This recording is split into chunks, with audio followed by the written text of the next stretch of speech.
Assalomu alaykum hurmatli o'rtoqlar, mana qishloq xo'jalik xodimlari ko'rib turganingizdek, Apollondan keldik. İşga tushirdik, hamma joy ko'rdik, ishlaydi, sharoit yaxshi. Mana so'rovchi o'zi kollektordan so'radi.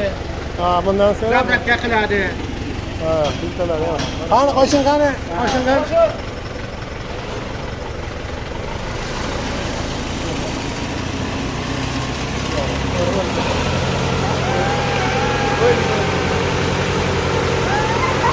Sonra set yaptı.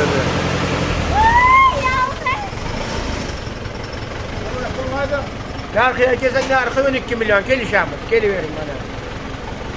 Böyle. Bo'ladimi? Böyle tamam. Tamam.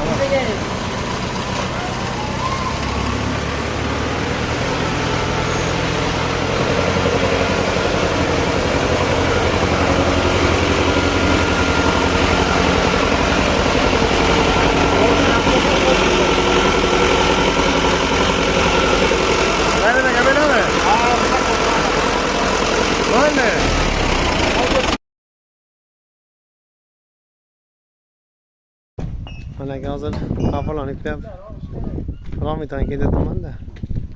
Agar kirib desangiz, buni tashlab Romitonga kir desangiz, onangizga kirib o'taman ekan. Shunga bir nima ayting? Hozir Romitonga ketyapman-da. Pechatlarni, hujjatlarni olib boraman. Agar nimaga desangiz, kerak desangiz. Shuni bir atlet berib oling.